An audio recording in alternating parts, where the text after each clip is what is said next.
So while you guys hit that, we've got a lot of questions in here about why we're wearing glasses. And before we get into that, Looking bright in here, man. Yeah, man. Lights are bright. This is my first official time talking with Bud. I've been in this space for about 16 months now, really a year hitting it hard. I want to get into this, but what got you into vaping? And when you explain your story, let people know what the glasses are about too, because everybody's wondering what it is that we're doing and why we're doing it. Oh, and I want to know how old you were, man, when you got started. My shades. Oh, those shades I have downstairs, but I'm not gonna stop it. Go grab those. So, well, it's a long story that I don't want to make long. That's all right. Sometimes long stories are long, man. Yeah. So, all right. So, I was interested in vaping ever since I learned what the word vaporizing was. You know, because I was into smoking weed like heavily since I was 18. So all me and my friends would do is figure out every which way to smoke weed. And eventually we were like, what is this vaporizing thing? And we tried like vaporizing off a knife or something, off a hot knife. We read about it. And then a couple years later, some other little bullshit vape came along. And then I kept seeing the Volcano head shop. And I was like, oh man. And then how old were you, dude? You had to have been broke. How old were you?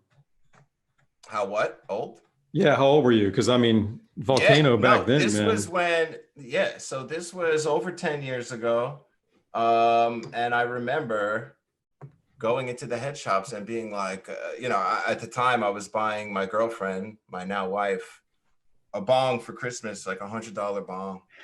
And the guys are like, oh, did you see the Volcano? I'm like, oh yeah, that thing looks amazing, but $500, I can't fucking pay $500. What am I gonna, And I ended up buying as one of my first real vapes, that Vape Here 1 with the handle and the tool and the big bags.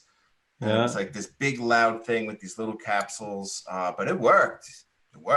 It was very rudimentary, but it worked and it got you high and stuff. And I was like, wow, this is really interesting. But at the time, not a lot of companies were coming out with stuff. How much was that? Do you remember back in the day? That thing was like $250. I'm gonna call it $250. Yeah. I remember I sold it on eBay a few years later for $50 to some guy. Cool. Oh my goodness, that hurts. That's great. I wish I still had that one though. Yeah. And then it was earlier this year. It was 10 years ago. It was 2009. And me and Hazel bought the Volcano and fucking loved it. Used it like every day. You know what I mean? Used the shit out of it.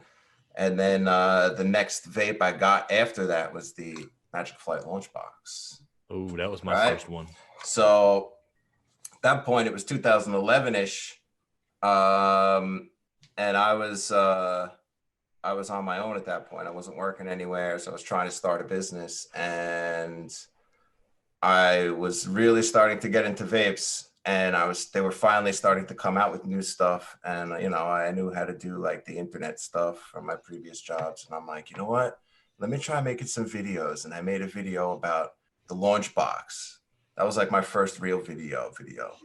How to clean the Magic Flight launch box. You know what I mean? And then I couldn't believe how many people watched it and how many people were commenting and stuff. And then I was like, wow. And then I couldn't believe that at the time, my tolerance was so low that the launch box was my daily driver. It's the only thing I used. You believe that shit? It was like, yeah, man. I probably used 1/4 of a gram a day.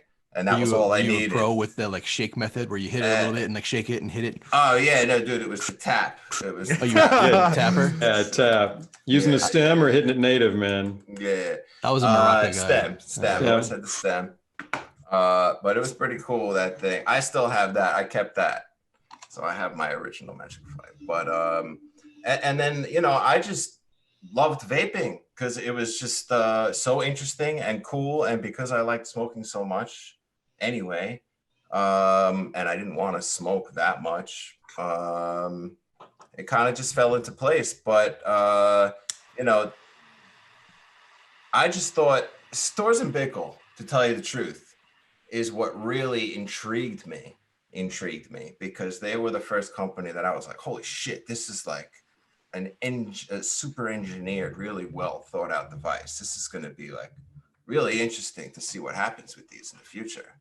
So all the other ones I kept seeing were just bullshit things that looked like people put together in their garage, like me, you know?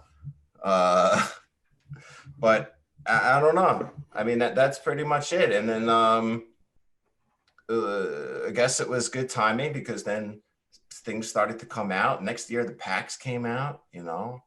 And then look at packs now. What was your first affiliate gig, man? Like, what was the first thing? I mean, because you're just making videos for fun at first, right? Seeing what the hell will happen. Yeah, so I signed up with Vape World. You started doing like the volcano and shit, or what? So I did the volcano, the launch box. Let me think about which ones were my first ones. The Da Vinci. What was even out back then? The Vape here, like Vape here portables. That was all just before the Solo, and then that when the Solo it was before that. Like the Extreme Q was out. Yeah. So like I bought like a bunch of those things, and I had like 12 vapes, and I remember that was like one of my first videos too, like my 12 vape roundup. Dude, that was the entire world's worth. I mean, that was every vape in the world back then, bro. It was like every vape in the world. That's why it was so funny. That's you should name that video, man. Every vape in the world back in. But at the time, like I can't even go back and look at the video because it's so embarrassing, the quality of it and everything. I hear you. But the only reason it even got views or anything is because at the time that was all the vapes in the world. You know what I mean? Were there before? I don't even know what the fuck before what I was gonna say, but when you started doing these reviews, were you the first one in it? Were there other people doing it as well to get this information? There were a couple of other people, yeah. Really? Okay. But there were only two really that I can remember. In the video space or in the article, like kind of like both, like in the website and YouTube thing. Okay. And I was like, all right, whatever. I mean, they weren't. I'm trying to think back exactly. They weren't like what I was trying to do, but they were doing it. Like, one of them was they were guys from Europe. Vaporizer blog. They were one of the first people putting up vape reviews and videos on YouTube. Over in Europe. A bunch of guys from Amsterdam. All right on. And then Vape Life Will. I don't know exactly what he's doing nowadays, but he started putting up reviews very shortly after, when I did it. There was somebody else, but there really wasn't. There wasn't a lot. There really wasn't a lot, but there was a lot of like people posting little things, little tips and stuff here and there about the launch box and whatever vapes were out, but there were only a handful of things out. So it was. No, there was like a few dozen of us on FC fucking around, and then there were guys like you doing it on your own, like in your own space. Like, I always thought it was interesting that while we're hanging out over at FC, you were just blazing your own path, man. Like. That was dope. Yeah, you know, it was cool. It pissed a lot of people off. A lot of people, like, to this day. And it was the fucking glasses, man. It was the glasses. But yeah, it was the glasses. What started the glasses? Was that just something that, like, did you start using the glasses because you felt more comfortable in front of a camera? So the glasses at first were because, believe it or not, I want to get back to this, but one of my first reviews was one of my most comfortable reviews ever. Was one of my first ones. It's almost been like downhill since then. But the glasses was really because at the time I didn't know if vapes was going to be my future business. you know. So I just left like a real job. Yeah. And I didn't know if I was gonna have to go back to a real job. So I was like, you know what? Let me just throw some glasses on for now and whatever. And then they kind of caught on where like the glasses were my thing. Okay. So I left them on even after I didn't need to anymore. Okay. And then after a while, I was just like, all right, fuck it. I don't even want to wear these anymore because they're just annoying me. But yeah, so it started out as I needed to, and then I didn't need to, and then now I just wear whatever. So for everybody that was watching, or everybody that's watching, that's why we got the glasses on. So because it's throwback. Oh man. Yeah, man. Because back when you were doing it for your image, man. That's cool. I gotta. Yeah, we don't normally wear sunglasses. Yeah, no, it's not a thing we do.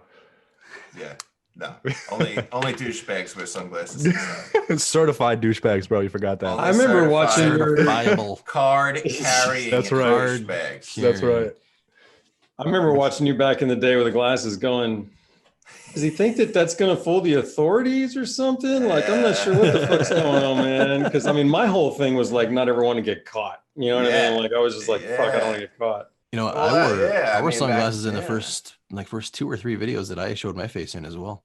Did you? Yeah. I just didn't show my face, man. I was like, fuck it. I still had a career and a full-time job when I was making those videos, though. Like, I was scared. I lost my license.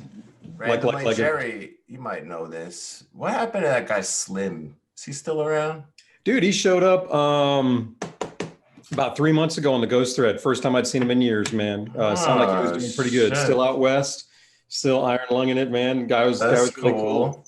I'm talking about this guy, slightly medicated, right? That's right, man. Yeah. So the reason I remember him is because he actually made a PAX review video when PAX came out in 2012, and it was a really good video. He like knew how to do video production, and I don't know why, but he didn't really do any more after that. But I just remember that. He was one of the first people who like tried to professionally put up a review or something. It was him. He was talented, man. I think at the end of the day, he didn't want that kind of exposure. Once he did it, he didn't want that or something. Yeah, I should have followed. But he was man, we had a lot of fun with him on the forum, man. He'd get a vape and just tear the fuck out of it. He could do things that nobody could do. It was kind of like, oh, you want to stress test it? Send it to Slim, man. He'll do crazy shit. I don't know what they made when they made him. They gave him some fucked up different lungs, man. That's funny. Yeah, man. Shit.